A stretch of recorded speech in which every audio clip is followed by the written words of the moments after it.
오늘 하나님의 말씀은 창세기 1장 28절입니다.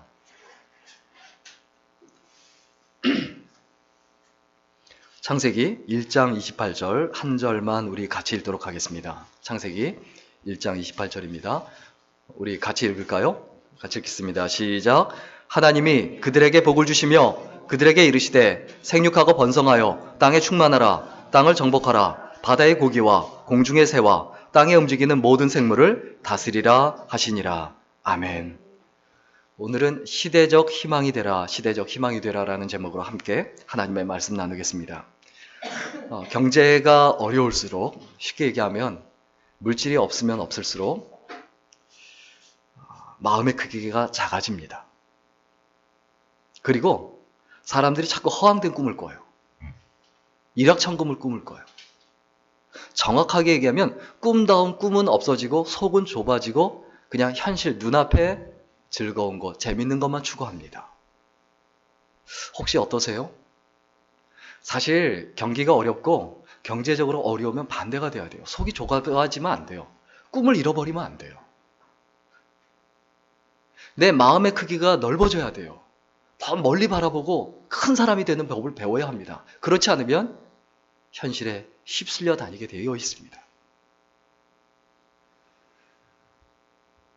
우리가 캐나다를 어떻게 생각하는지 모르겠습니다. 지금은 상당히 선진국이고 그리고 잘 사는 나라로 이렇게 알려져 있는데 1800년대 후반만 하더라도 캐나다 경제는 엉망이었어요.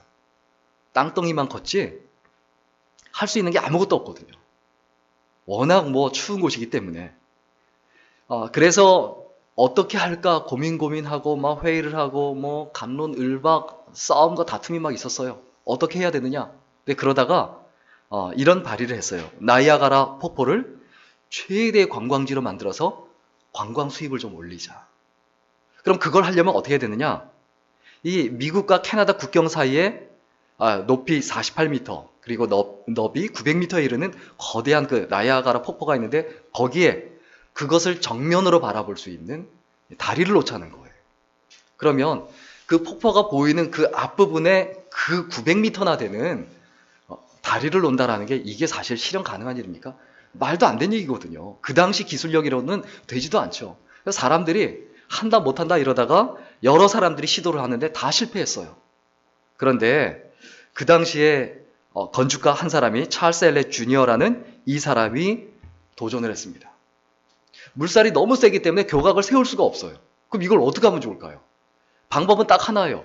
이쪽에서 이쪽으로 줄을 건네줘서 이 줄이 굵은 그 현수교라고 하죠. 줄로 되어져 있는 그 현수교를 만드는 방법밖에 없는데 줄을 거기서 거기까지 어떻게 가냐고요. 배도 못 가는데. 그러니까 방법이 없는 거예요. 이걸 어떻게 하나. 그런데 찰스 엘리엇 주니어라는 이 사람이 아이디어를 낸 게 뭐냐면 연 날리기 대회를 하자. 그래서 연을 날려서 연을 저쪽 건너편으로 넘기는 사람한테 엄청난 상을 주겠다. 그런데 그때 허먼 웰시라는 미국 소년이 1848년 1월 31일에 시도하다가 1년 만에 다 실패했는데 연을 거기까지 날려서 거금의 상금을 받습니다. 그리고 어떻게 됐겠습니까? 연을 하나 날려서 그쪽으로 잡았잖아요. 그 다음에 거기에다가 코일 있죠. 아주 가늘지만 가볍지만 코일을 당기는 거예요. 그 다음에 조금 두꺼운 거 철사 왔다 갔다 수백 번을 왔다 갔다 한 거예요. 당기고 또 당기고 그래서 두꺼운 현수교로 연결을 해서 그렇게 다리를 만든 겁니다. 우리가 살아가는 인생에서 정말 꿈을 꾸고 경제를 살려야 되고 그리고 경기가 어렵다라고 했을 때 우리가 뭘 해야 될까요? 사실 불가능한 것에 도전해야 되거든요. 여러분 우리 젊지 않습니까? 그럼 어떻게 해야 됩니까? 내가 무엇에 도전하고 있는 사람인가? 절대 꿈을 잃어버리지 않았으면 좋겠습니다. 경기가 아무리 어렵다 할지라도 현실의 그 재미와 즐거움에 인생을 낭비하지 않았으면 좋겠어요. 여러분 어떤 것을 꿈을 꾸세요? 좀 기왕이면 큰 꿈을 꿨으면 좋겠어요. 기껏해야 내가 좋은 집, 좋은 차, 그리고 좋은 직업, 그리고 잘생긴 사람, 예쁜 사람, 이런 사람 만나서 결혼하고 행복하게 살아야 되지. 그게 꿈입니까? 그건 꿈이 아니지 않습니까? 우리가 인생을 걸고 목숨을 걸 수 있는 그 꿈이 뭡니까? 그리고 그 꿈을 실현하기 위해서 해야 될 거 뭡니까? 그냥 연 하나 날리는 거예요. 대단한 거 하는 일이 아니에요. 연 하나 날리는 거. 연 날려서 그냥 이쪽에서 저쪽으로 왔다 갔다 수백 번을 해서 만들어내는 거. 그게 다리를 짓는 과정이지 않습니까? 우리들도 불가능한 것에 도전을 하고 있습니다. 우리가 정말 이 시대에 정말 귀하게 감당해야 될 일들이 있다. 그래서 우리가 모여 있다. 여러분, 우리의 마음속에 그 꿈을 갖고 그 꿈을 키워가고 그리고 그것을 위해서 하나가 될 줄 알아야 합니다. 그럼 이때 큰 꿈을 갖고 이 시대를 위해서 뭔가 하고 싶다라는 좀 꿈을 가졌으면 좋겠어요. 저는 그렇거든요. 여러분, 그 꿈을 갖지 않으면 저하고 맞지 않습니다. 이 시대를 위해서 내가 내 인생을 걸고 내 생명을 걸고 내 목숨을 걸고 내가 죽어도 이거 하겠다라는 그 꿈을 갖고 있지 않으면 함께하지 못합니다. 여러분, 그 꿈을 갖지 않으면 살아가는 삶이 어떻습니까? 사람이 게을러요. 도대체 뭐 하고 있는지 느껴지지가 않아요. 그런 인생이 되지 말아야 되죠. 그리고 또 어떻습니까? 기껏해야 현실에 치우쳐서 현실 감당하기에 허걱거리는 그런 삶밖에 안 돼요. 내가 정말 어떤 사람으로 살아가는가? 이 시대를 품는 큰 꿈을 꿔야 합니다. 그리고 우리가 날려야 될 줄이 있어요. 어떤 줄입니까? 기도의 줄이에요. 먼저 우리가 그 꿈을 가지고 매일 하나님 앞에 기도하는 거예요. 하나님, 은혜를 베풀어 주옵소서. 하나님께 쓰임받기를 원합니다. 내가 이 시대에 한 번밖에 없는 인생인데 그냥 살다가 그냥 가는 인생이 아니라 뭔가 이 시대를 위하여 하나님 나라를 위하여 소중하게 살고 싶다라는 그 꿈을 갖고 마음에 꿈틀거리는 꿈을 가지고 살아가는 사람, 그 사람이 돼야 된다는 거죠. 그리고 우리가 또 날려야 될 인격의 줄이, 또 줄이 뭐냐면 인격의 줄이에요. 기도하는 사람이 된다라고 하는 것은 무엇을 의미합니까? 하나님과 대화하고 소통한다는 얘기예요. 그 사람의 전형적인 특징이 뭘까요? 인격자가 돼요. 사람 됨됨이가 돼 있다는 거예요. 공부는 1등이고 똑똑한데 자기 자신만을 위해서 살고 자기밖에 모른다면 어떻게 될까요? 아주 탁월한 선생님인데 제자를 사랑하지 않는다. 의미 없습니다. 이 세상에선 1등이 필요한 게 아니라 마음 따뜻한 사람이 필요해요. 그래도 사람을 만나면 뭔가 하나라도 주려고 하는 사람이 돼야 되지, 사람을 만나서 어떻게든 뭐 가지고 있는 거 없나라고 빼내려고 하는 사람, 그런 사람이 되지 말아야 된다는 거예요. 여러분, 그런 사람 수도 없이 만나봤지 않습니까? 특히 부자들 보면요, 모든 부자들이 그런 건 아니지만 상당히 많이 그래요. 어느 위치에 가 있는 사람들 상당히 많이 그래요. 어떻습니까? 하나라도 더 빼낼 게 있을까 없을까? 나한테 이익이 되는 게 있을까 없을까? 그 사람들이 세상을 더 삭막하게, 더 어렵게 만들고 있는 거죠. 그리고 우리가 계속해서 기도의 줄을 날리고 인격의 줄을 날리고 또 서로 간에 계속 교제를 해야 돼요. 서로의 관심을 갖고 서로를 격려하고 사랑과 선행을 격려하고 서로 돌아보아 남보다, 자기 자신보다 남을 더 낫게 여기고 이런 어떤 삶을 날마다 살아가야 되죠. 우리가 1988년생인 그 골프 선수 신지혜 선수를 아마 잘 알고 있을 겁니다. 박세리 선수가 세계를 지배하다가 그 이후로 한 10년간 아예 공백이었어요. 그러다가 신지혜 선수가 갑자기 치고 올라와서 우승을 했죠. 그런데 이 신지혜 선수가 어떤 상황 가운데서 골프를 했냐 하면 어머니가 교통사고로 돌아가셨어요. 그리고 나서 사망 보상금으로 1,700만 원이 나왔는데 그 돈을 가지고 전지훈련을 가고 그 다음에 LPGA 투어를 가서 그래서 우승을 합니다. 그때 아버지가 한 말이, 지혜야, 엄마 목숨하고 바꾼 돈이니까 열심히 해라. 한국 골프 선수가 왜 골프를 잘하냐면요, 가장이 되거든요. 가장. 먹여 살려야 되거든요. 여러분, 살아가는 인생에 있어서 내가 책임질 것이 있다라는 것이 나한테 얼마나 큰 힘이 되고 능력이 되는가를 여러분 절대로 잊어버리지 말아야 합니다. 내가 단순하게 한 가정을 책임지고 한 사람을 책임지는 정도가 아니라 나라와 민족을 책임져야 되겠다. 한국 교회를 책임져야 되겠다. 이 시대의 젊은이들을 책임져야 되겠다. 이 정도 마음과 뜻을 가지고 있다면 살아가는 자세와 태도와 눈빛이 달라집니다. 여러분, 이 한국이 사실 세계에서 경쟁력이 있냐 없냐? 사실 경쟁력이 있을 수가 없어요. 근데 이만큼 된 것만 해도 대단하죠. 근데 그냥 약한 사람들, 약자들 달달 볶아서 그런 경우가 많죠. 모두가 잘 사는 사회가 돼야 되는데 아직도 계속 안 그렇잖아요. 그런데 한국이 경쟁력을 가질 수 있는 길은 하나의 문화를 일으키는 거예요. 문화를 이끄는 거예요. 기독교가 이 세상을 지배하고 오늘 성경 본문처럼 생육하고 번성하고 다스리라는 이 말씀대로 기독교가 한국 사회를 지배하고 이끄는 시대가 되려면 먼저 문화를 정복해야 된다. 여러분, 그 용인 에버랜드 있죠. 뭐 저도 가봤지만 용인 에버랜드에 비해서 일본이나 홍콩에 있는 그 디즈니랜드 크기가 4분의 1밖에 안 됩니다. 그러면 어딜 갈래? 그러면 누가 용인 에버랜드 간다고 합니까? 세계에서 오는 사람도 마찬가지예요. 일본의 홍콩의 디즈니랜드 갈래? 아니면 용인 에버랜드 갈래? 아무도 용인 에버랜드 간다고 안 해요. 크기가 4배나 더 큰데. 왜 그럴까요?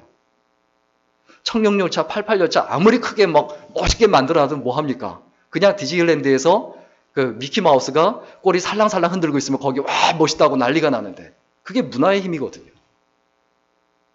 우리가 이 땅에 살아가는 동안에 크리스천으로서 가져야 될 그 문화를 확산시킬 수 있어야 돼요. 그럼 그 문화가 뭐냐? 그게 나한테 분명히 없잖아요. 그 문화를 만들면 자연스럽게 지배하고 정복하게 돼 있어요. 우리가 잘 알고 있는 스타벅스도 제일 먼저 한 게 뭡니까? 커피는 문화다라는 그 모토를 가지고 먼저 어떤 것을 합니까? 커피가 그 동네의 문화가 되게 합니다.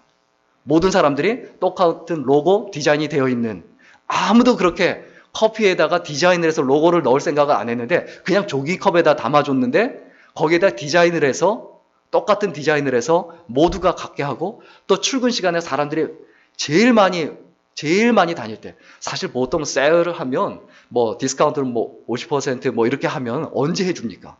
사람이 안 올 때잖아요. 뭐 해피 아워라고 해서 미국에서도 그런 데 해주지만 사람이 제일 많을 때 역발상이죠. 제일 많을 때 뭐라는 거죠? 세일 50% 디스카운트 해주는 거예요. 그러면 사람들이 출근하는데 줄을 쫙 서서 받아가잖아요. 저거 뭐지? 무슨 줄이지? 그리고 지나가는데 똑같은 로고, 초록색 로고를 다 들고 다니잖아요.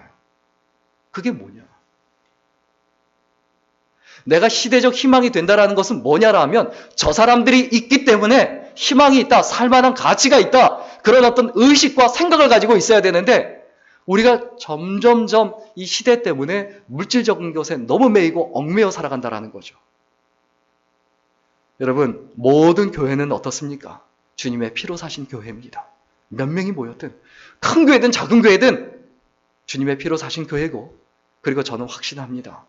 화려하고 멋있고 대단하고 그럴듯한 인간의 눈으로 보기에 그럴듯한 예배에 거기서 와 좋다 이런 예배보다 좀 춥고 좀 초라하고 내세울 거 없고 이런 데서 겸허하게 드리는 예배를 하나님께서 더 기뻐하실 수 있다는 것을 우리는 잊어버리지 말아야 합니다. 내가 좋아하는 예배라고 하나님께서 기뻐하시는 예배라고 생각하면 안 되죠. 하나님께서 기뻐하시는 예배는 오히려 낮은 곳에서 겸허하게 하나님께 예배 드리기 위하여 몸부림치고 애를 쓰는 그 예배를 하나님께서 기뻐하시죠. 여러분, 우리의 마음속에 좀 기억했으면 좋겠습니다. 우리는 누군가의 희망입니다. 내가 남편이라고 하면 내 아내의 유일한 희망이에요. 내가 부모라고 하면 내 자녀들의 유일한 희망이에요. 내가 자녀라고 하면 내 부모님의 유일한 희망이에요. 내가 이 시대에 희망으로 살고 그리고 그렇게 해야만 하는데 그 전에 내가 누군가의 희망이다라는 것을 절대 잊어버리지 말아야 합니다. 그 KBS에서 지하철 청소부인 어느 분을 이렇게 다큐멘터리 취재를 해서 방송을 했어요. 근데 그분이 하루에 18시간을 일해요. 근데 한 달에 쥐는 돈이 100만 원밖에 안 돼요. 빚도 없는데. 죽어라고 일하고 봉투 붙이고 그 역사 10,000평이나 되는 거 혼자 다 청소를 해요. 그거를 밤새도록 일하는데도 그냥 100만 원 좀 넘어요. 살 수가 없는 거예요. 그 인터뷰를 하면서 이분이 울어요.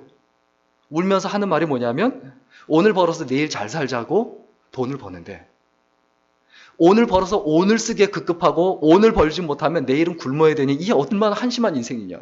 그러면서 나중에는 인터뷰하다가 통곡을 하며 울어요. 나이가 60대 중반이신데 우리가 어떤 세상을 살아가야 합니까? 어떤 세상에서 살아야 합니까? 사람마다 굉장히 잘하는 게 다 다릅니다. 좋아하는 것도 다 달라요. 그리고 능력도 다 달라요. 자기 개인 능력이 뭔지를 분명히 찾아야 돼요. 도세치가 111km로 헤엄을 친다고 합니다. 물속에서 얼마나 빨리 헤엄을 치면 111km. 그런데 치타는 더 빠르죠. 112km로 달린다고 해요. 굉장히 빠르죠. 제일 빠른 살아있는 동물 중에 제일 빠른 게 뭔지 아세요? 구남조라고 하는데 400km로 날아간대요. 와, 400km. 이건 뭐 눈에 보이지도 않죠. 그런데 각자의 영역에서 그런 거예요. 각자의 영역에서. 물속에서 도세치가, 그리고 땅 위에서 치타가, 그리고 구남조가 하늘 위에서 각자의 영역에서 최고인 거지 다른 영역에 가서는 아니에요. 마찬가지입니다. 내 영역이 어딘지, 내가 누구인지, 그리고 내 영역이 어디인지 그걸 명확하게 분명하게 찾아야 돼요. 이걸 찾지 못하면 계속 인생의 방황이 계속됩니다. 인생 방황하지 마세요. 한 번밖에 없는 인생인데 즐길 땐 즐기고 놀 땐 놀더라도 인생이 방황에 되진 말아야 합니다. 여러분, 우리는 누군가의 희망일 뿐만이 아니라 잊어버리지 말아야 합니다. 우리는 하나님의 희망입니다. 하나님께서 왜 생육하고 번성하고 땅에 충만하라고 말씀하셨습니까? 하나님의 희망이거든요. 왜? 우리들이 생육하고 번성하고 땅에 충만해야 하나님을 찬양하고 하나님의 백성들이 늘어나지 않습니까? 우리를 번성시킬 수밖에 없다라는 거죠. 여러분, 하나님의 백성이 이스라엘에서 400년 동안 종살이할 때 하나님의 희망은 누구였습니까? 유일하게 모세였죠. 모세가 유일한 희망이었죠. 또 하나님의 말씀이 사라진 패역한 시대에 누가 하나님의 희망이었습니까? 에스라지 않습니까? 우리가 진정한 희망으로 살아가려면 내 자신의 정체성을 분명히 해야 됩니다. 내가 누구인가? Who are you? 라고 했을 때 그 대답이 명확하고 분명해야 돼요. 너 뭐 하는 사람이냐? What are you doing now? 라고 했을 때 단순하게 뭐 밥 먹고 있는데요? 이게 아니라 그냥 예배 드리고 있는데요? 이게 아니라 하나님의 희망으로 살아가고 있습니다. 이런 마음과 뜻을 가지고 살아가야 되는데 그 뜻이 없을 때 그 인생과 그 영혼과 그 삶은 죽은 거나 마찬가지죠. 왜? 현실에 급급해서 사니까요. 현실에 매달려 사니까요. 우리가 하나님의 희망이다라는 그 사실을 분명히 하면 자연스럽게 나타나는 현상이 있습니다. 그게 뭘까요? 시대적 희망이 됩니다. 그 시대의 희망이 된다는 거예요. 모든 교회가 처음부터 큰 교회는 없습니다. 사실 그게 정상이죠. 처음부터 커서 태어나는 사람은 없습니다. 그게 정상이죠. 우리가 하나님 앞에 어떤 꿈을 가지고 있느냐. 혼자서 꿈을 꾸면 그것은 그냥 개꿈이에요. 그러나 함께 꿈을 꾸면 그것은 현실이 되게 돼 있어요. 빛은 절대로 자기 자신을 위해서 존재하지 말아야 합니다. 빛이 자기 자신만을 위해서 존재하면 어떻겠습니까? 주변에 있는 사람이 너무 눈부셔서 눈을 멀게 해버려요. 또 빛이 너무 희미하면 어떻습니까? 너무 흐려서 어둠을 물리치질 못해요. 너희는 세상의 빛이다 라고 말을 하는데 내가 진짜 빛이다 라는 그 정체성을 마음속에 가슴속에 명확하고 분명하게 가지고 있느냐 없느냐? 거기에서 삶의 동력이 나와요. 삶 어차피 인생 어차피 어렵습니다. 무엇이 필요합니까? 그 어려움보다 내가 더 큰 사람이 돼야 되는 것이지 피한다고 해서 그것이 되는 것이 절대로 아니거든요. 또 소금의 경우도 어떻습니까? 나가서 소금이 녹아야 되죠. 그런데 배추를 절이려고 소금을 뿌렸는데 소금이 녹지 않으면 어떻게 됩니까? 어떻게 됩니까? 그 배추는 썩어버리죠. 그리고 냄새가 나죠. 소금 탓입니까? 배추 탓입니까? 세상이 썩고 부패한 것이 세상 탓입니까? 아니면 예수 믿는 사람이 소금으로서 역할을 못하기 때문입니까? 이것이 명확하고 우리의 삶에서 분명해야 되지 않습니까? 내가 조금 어렵더라도 그냥 바르게 살려고 노력을 하고, 그리고 조금이라도 내어주려고 노력하고, 따뜻한 사람으로, 그리고 도덕성을 유지하며 살려고 노력하고 애를 써야 되는데, 이 경쟁 사회 구조에서 수단과 방법을 안 가리고 이기는 것만 최고의 가치로 여기고 있어요. 그럼 어떻게 해야 됩니까? 사실 1대1로 안 되거든요. 왜 교회가 교회다워야 합니까? 예수 믿는 사람들이, 크리스천들이 한마음 한뜻이 되어서 서로를 세워주고 서로를 격려하고 직장에 있든 어느 자리에 있든 한마음 한뜻이 되어서 서로 이렇게 하자라고 함께 의기투합할 수 있는 그 분위기와 그 문화를 만들어 가야 되는데 못 만들고 있잖아요. 나가서 어떻습니까? 너도 교회 다니냐? 이런 황당한 이야기. 제가 서원대에 있을 때 거기 서원대에 중고등학교가 5개가 있어요. 그 중에 이제 고등학교 한 군데가 있는데 거기에서 이제 부탁을 해서 고등학교 이제 3학년, 고3 수능 기도회 갔어요. 그러니까 수능 기도회니까 크리스천 선생님이 학생들을 불러보았는데 거기에 이제 모여왔는데 하는 말이, 야, 너 교회 다녀? 서로 그러고 있는 거예요. 서로 교회 다니냐고. 티가 안 나는 거죠. 우리는 세상이 썩은 배추처럼 되는 것을 눈으로 목도하고 있으면 안 되는 것이죠. 절여져서 맛있는 배추처럼 정말 이 세상이 맛있는 세상이 돼야 되지 않습니까? 그게 우리의 마음속에 간절한 소원이어야 되지 않습니까? 내 마음속에 가지고 있는 소원과 그 소망이 무엇인가? 이것을 기억해야 되죠. 하나님께서 욥을 사랑하실 때 욥을 언제 가장 사랑하셨습니까? 가장 부유하고 가장 화려할 때가 아니라 가장 처절하고 가장 별 볼 일 없을 때, 온몸에 욕창이 나서 몸이 너무 가려워서, 그리고 온몸에 진물이 나서 질질질 흘러서 그냥 바닥에 앉아 있을 수 없어서 잿더미 위에 앉아 있으면서 기와장으로 몸을 긁어야 될 정도로, 가족도 다 잃어버리고 아내도 욕을 하고 떠나버리고 친구들도 와서 욕을 하고 있고, 그런 상황에서 하나님께서는 욥을 가장 사랑하셨습니다. 하나님이 다윗을 언제 가장 사랑하셨습니까? 다윗이 승승장구하며 잘 나갈 때가 아니라 언제입니까?